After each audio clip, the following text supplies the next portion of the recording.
This is something that we definitely need to talk about. People are so scared to not talk about it because they don't want to say the wrong things and they don't want to hurt each other's feelings. We should be able to acknowledge each other's differences in ethnicity without feeling weird about it, that we're going to offend others. For my old school, actually, people were very close-minded about these things, so PV was a big upgrade coming here. People are civilized here. Every person from an outside nationality would feel as welcome as I do here at Pleasant Valley.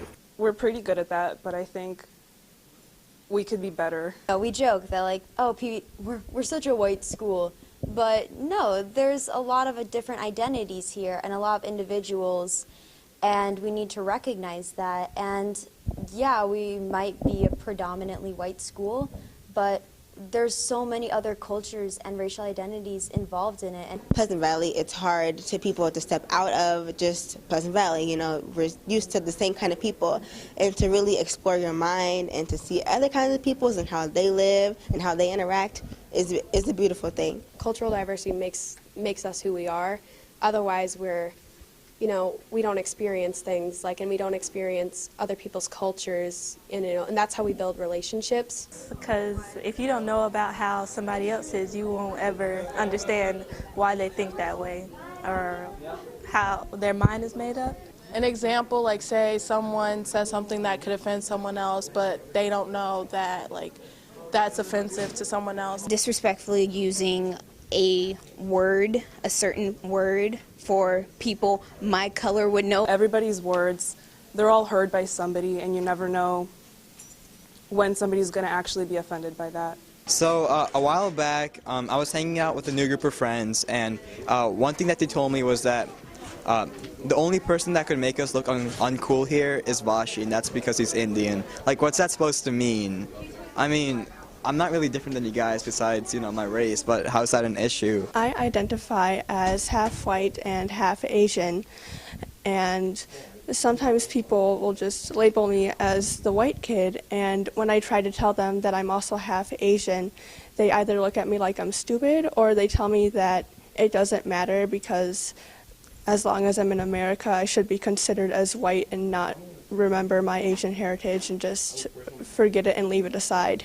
I've always learned how to brush it off and just accept the fact that I'm going to be made fun of and I'm not going to be always the one to get everything handed to me. That's just always something I grew up knowing. Whenever I do an accomplishment or something, I'm always given with the feedback saying, you're Indian, like it's just supposed to happen, That's not the way it works. I earned this on myself, and this is because of my own work. First, when I started wearing my scarf, people started knowing that I'm Muslim, so they would point that stuff out more, and they just say it, they just put it out there without, sugarcoating it. They don't even bother to sugarcoat it, they just put it out there.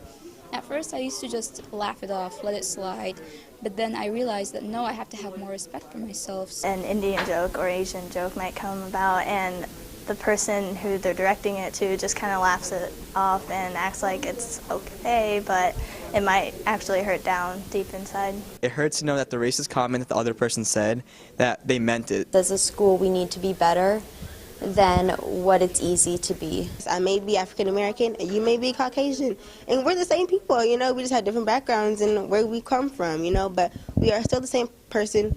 We're at the same school. We need to respect each other. At the end of the day, we're all human beings, and we deserve to be treated as equals. Because without everyone taking action, then nothing's going to get done about it. When I'm older, I want my kids to live in a country where they don't have to fear anything, where they can go out and be the same as their neighbor, and they don't have to be put down by the color of their skin. These stereotypes are engraved in our society these days, so it's kind of hard to change society, but we can do the best that we can to do not what society always does. Because we're all young, and we're all surrounded by all the mixed messages from our parents, from the media especially, from all our peers, and we're all supposed to be starting to form our own opinions and beliefs. And I think that the best way to do that is through kindness and awareness of everything around you, knowing every point of view and not just your own or your family's. Be a nice, good, caring person, because I think that's what's important, and no one's going to be racist if they're a good, caring individual in society. Hate cannot drive out hate. Only love can do that.